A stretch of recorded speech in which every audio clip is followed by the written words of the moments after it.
రామ్నాథ్ గారు, దొంగ ఓటర్లు కూడా బయటపడినటువంటి ఆ లైన్లో ఉన్న వాళ్ళంతా దొంగ ఓటర్లే. దొంగ ఓటర్లు కూడా బయటపడ్డారు. చాలా సాక్ష్యాలు మనకు లభించాయి. ఈ విధంగా చేసినటువంటి ఎన్నికగా చూడాలా? రీపోలింగ్ జరిపించాల్సినటువంటి అవసరం ఉందా? ఇప్పుడు రీపోలింగ్ జరిపించకపోతే ఇది ఈసీకి ప్రజాస్వామ్యానికి అవమానం. అంత పబ్లిక్ గా క్యూ లైన్ లో, అది ఒక క్యూ లైన్ లోనే దాదాపు 11 మంది గుర్తించిన వాళ్ళు, అది కూడా ఇంకా వాళ్ళు ఎంతమంది ఐడెంటిఫై చేయలేని వాళ్ళు ఉన్నారు. ఇంతమంది ఉండి ఇంత పబ్లిక్ గా బయటికి తెలిసిన తర్వాత కూడా రీపోలింగ్ జరపకపోతే అది ఎన్నికల కమిషన్ కి అవమానం, ప్రజాస్వామ్యానికి అవమానం. కాకపోతే ఈసీ వైఖరి చూస్తూ ఉంటే, ఈసీ దగ్గర మన నీలం సాహ్ని గారి దగ్గరికి వైఎస్ఆర్ కాంగ్రెస్ పార్టీ నాయకులంతా వెళ్ళారు. వెళ్ళి మేడం ఇంత దారుణంగా కొడుతున్నారు చూడండి మేడం అని ఫోటోలు చూపిస్తుంటే ఆమె ఆ ఫోటోలు తీసుకొని చూడడానికి కూడా ఇష్టపడడం లేదు. అంబటి రాంబాబు గారు, మేము 3 రోజుల నుండి శంఖం ఊదుతూనే ఉన్నాం ఈసీ ముందు, మరి వినపడుతుందో లేదో కూడా మాకు అర్థం కావడం లేదు, ఇంక మేము ఏం చేసే పరిస్థితి ఉంది అని చెప్తున్నారు. ఆ స్థాయికి పరిస్థితి తెచ్చారు. పులివెందల్లో వీళ్ళ తెలుగుదేశం పార్టీ వాళ్ళకు 1% కూడా నమ్మకం లేకనే, ఇప్పుడు సాధారణంగా అయితే ఏంది, ఓ 10,000 ఓటుకు ఇంకా డబ్బులు ఎక్కువ 20,000 అయినా ఇచ్చేందుకు రెడీ అయ్యారు. కానీ వాళ్ళు 20,000 ఇచ్చినా 10,000 ఇచ్చినా కూడా వీళ్ళు మనకు ఓటు వేయరు. పోలింగ్ బూత్ లోనికి వెళ్ళిన తర్వాత వైఎస్ఆర్ కాంగ్రెస్ పార్టీకి ఓటేస్తారు, వీళ్ళని మనం కొనుగోలు చేయడం సాధ్యం కాదు అని తెలుసుకున్న తర్వాతనే వీళ్ళు ఓటర్ స్లిప్పులు వెనక్కి తీసుకున్నారు.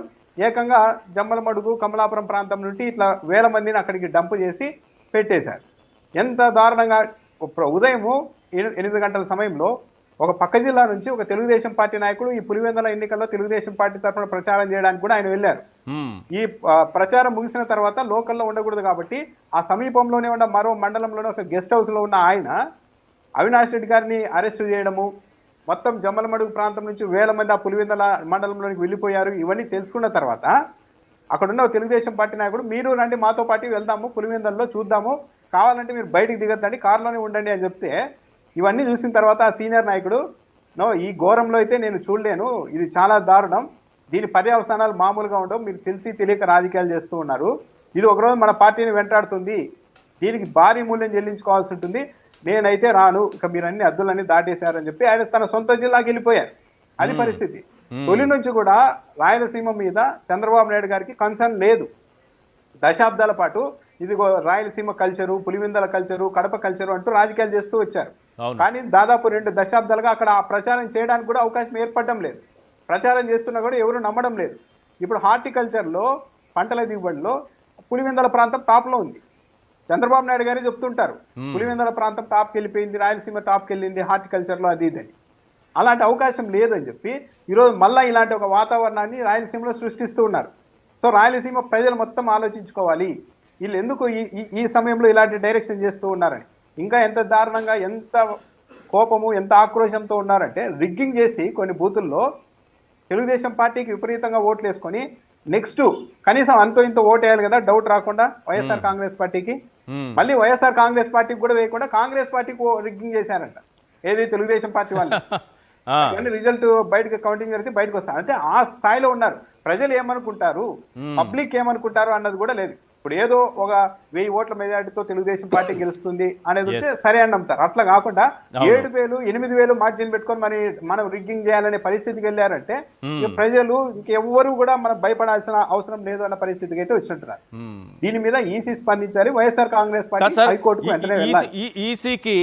ఈసీ ఎలాంటి ఏర్పాట్లు చేసింది ఒక రకంగా చెప్పండి. సీసీ కెమెరాలో, వెబ్ కాస్టింగ్, ఏదో ఒకటి ఈ రోజుల్లో ఏం జరుగుతోందనేది ఈసీ ఎప్పటికప్పుడు అబ్జర్వ్ చేస్తూ ఉంటుంది. మరి పులివెందుల జడ్పీటీసీ ఎన్నికలో ఈసీకి అబ్జర్వేషన్ లేదా, అధికారులకు అబ్జర్వేషన్ లేదా, వాళ్ళ పరిశీలన జరపరా? ఇప్పుడు ఈసీ అంటే నీలం సాహ్ని గారిని ఒకరిని మనం చూస్తున్నాం, ఈశ్వర్ గారు, ఆమె అక్కడ విజయవాడలో ఉన్నారు. అక్కడ లోకల్లో ఉండేది కలెక్టర్ గారు చెరుకూరి శ్రీధర్ గారు. అప్పట్లో ఆయన సిఆర్డిఏలో ఉన్నప్పుడు కూడా ఆయన మీద ఏదో అలిగేషన్స్ వచ్చి పెద్ద జాన్ వరకు వెళ్ళింది. అవును, అక్కడ ఉన్నారు. ఇక పోలీస్ యంత్రాంగం పరిరక్షించాల్సింది ఎవరు? కోయా ప్రవీణ్ గారు అయితే డైరెక్టే హత్యాపరాలు చేయొద్దండి, పక్క ఊర్లోకి వచ్చని చెప్పారు. కానీ అవినాష్ రెడ్డి గారు పులివెందుల సిటీలో ఉంటే వెళ్ళి అరెస్ట్ చేశారు. పులివెందుల సిటీలో నేరుగా కార్యాలయానికి వెళ్ళిపోయి ఏం చేశారు? అక్కడ ఏం జరిగింది అసలు? అది అర్థం కాని విషయం. అంతమంది ఒక్కసారిగా పోలీస్ ఫోర్స్ అంతా, డిఐజీ సహా ఎందుకు అక్కడ వైఎస్ఆర్సీపీ కార్యాలయానికి వెళ్ళారు? ఆయన్ని ఉదయం ఎందుకు అరెస్ట్ చేస్తున్నారో కూడా తెలియకుండా ఒక్కసారిగా లిఫ్ట్ చేశారు. అంటే ఇంకేం కేసు లేదు, ఏం లేదు. ఎక్కడైతే ఆ ఎర్రగుంట్ల దగ్గర మాజీ ఎమ్మెల్యే సుధీర్ రెడ్డి గారు వచ్చి అసలు మీరు ఎందుకు అరెస్ట్ చేశారు, ఇది నోటీసులు చూపిండి అనేసరికి అక్కడ ఏమీ లేవు కాబట్టి చేతులు ఎత్తేసి వదిలేశారు. అక్కడ నుండి ఆయన మళ్ళీ పులివెందులు వెళ్ళిపోయారు. ఎలా వెళ్ళిపోతారు? ప్రచారం ఏం చేశారు? అవినాష్ రెడ్డి పోలీసుల కన్ను గప్పి పారిపోయాడు, ఆయన అవును. కోసం ప్రత్యేక బృందాలు ఎదుగుతున్నాయని ప్రచారం చేశారు ఫస్ట్. అవును. ఆ తర్వాత పులివెందర కార్యాలయానికి వెళ్ళి మళ్ళీ అవినాష్ రెడ్డి గారితో మాట్లాడారు. ఆయన ఇంకా సాయంత్రం వరకు బయటికే రానికూడదు అన్నట్టు అక్కడే కూర్చున్నారు పోలీసు అధికారులు వెళ్ళి. ఉమ్. అంటే ఇదంతా ఎందుకు చేస్తున్నారంటే ఎక్కడా కూడా 1% అన్న పబ్లిక్ ఏమనుకుంటారు, ప్రజలు ఏమనుకుంటారు, న్యాయస్థానాలకు వెళ్తే వాళ్ళు ఏమంటారు అన్న ఒక భయం కూడా లేకుండా పూర్తిగా విచక్షణ కోల్పోయి రాజకీయం చేస్తున్నారని అర్థమవుతుంది. తక్షణం వైఎస్ఆర్ కాంగ్రెస్ పార్టీ 14వ తేదీ కౌంటింగ్ ఉంది. అవును. ఏమాత్రం ఆలస్యం చేయకుండా హైకోర్టుకు ఎక్కడికో వెళ్ళాలి. ఇప్పుడున్న ఎవిడెన్స్ చాలా ఉన్నాయి ఎవిడెన్స్. అవును. అలా కాకుండా లేట్ చేసి హైకోర్టు ఈ దశలో మేము జోక్యం చేసుకోలేము అనేంత వరకు పరిస్థితి కాకుండా వెంటనే వైఎస్ఆర్ కాంగ్రెస్ పార్టీ వెళ్లాల్సిందే. ఈసీ అయితే చర్యలు తీసుకుంటుంది అన్నదైతే అది ఒక భ్రమ. అది భ్రమ అంతేనా? నీలం సాహ్ని గారు కావచ్చు, ఈసీ కావచ్చు, ఏమీ చేయదని అర్థమైంది. ఇంకొక్కటే మార్గం కోర్టుకు వెళ్ళడం. ఇక కోర్టులో కూడా అలాగే ఉందనుకోండి, ఇంకేం లేదు, సరే వీళ్ళ ఆత్మసంతృప్తి కోసం వదిలేయడమే అంతే. ఈ గెలుపు ఏమో శాశ్వతం కాదు. దీంతో తెలుగుదేశం పార్టీ ఓ 30 ఏళ్ళు 100 ఏళ్ళు అధికారికంగా ఉంటుంది అనేది లేదు. వైఎస్ఆర్ కాంగ్రెస్ పార్టీ పరిస్థితి ఈ రోజుతో అయిపోతుంది ఈ అనడానికి జడ్పీటీసీ ఒక పదవీ విధంగా కాలం కూడా 10 నెలలు ఉందా? ఎంత ఉంది? 9 నెలలు ఏమో ఉందంటున్నారు. 9 నెలలు ఉంది. అంతే. దానికైనా ఇంత రౌడీయిజము, ఇన్ని దాడులు, దౌర్జన్యాలు, హత్యాయత్నాలు, బూతుల క్యాప్చరింగ్, రిగ్గింగులు. పైగా రాష్ట్రంలో చాలా ఖాళీలు ఉంటే ఇవి రెండే పెట్టారు. ఎందుకు పెట్టారు అంటే వీళ్ళు ఒక ఎక్స్పెరిమెంట్ చేశారు.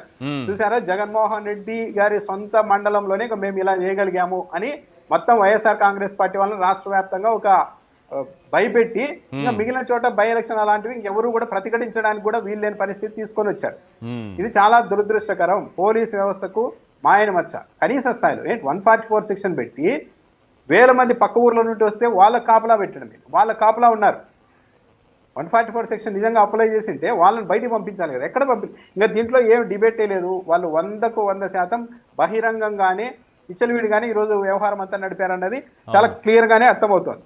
ఇంకా దాంట్లో ఇంకో అనుమానం కూడా లేదు. ఇప్పుడు పోలీసులు అంతమందిని పెట్టి 144 సెక్షన్ పెట్టి ఏం ఉపయోగం లేదంటున్నారు. అదే పోలీసుల్ని జగన్మోహన్ రెడ్డి గారి భద్రతకు 3000 మందిని పెట్టారు నెల్లూరులో. అక్కడ చూస్తే వాళ్ళంతా నిలువరించడానికి పెట్టిన పోలీసులు.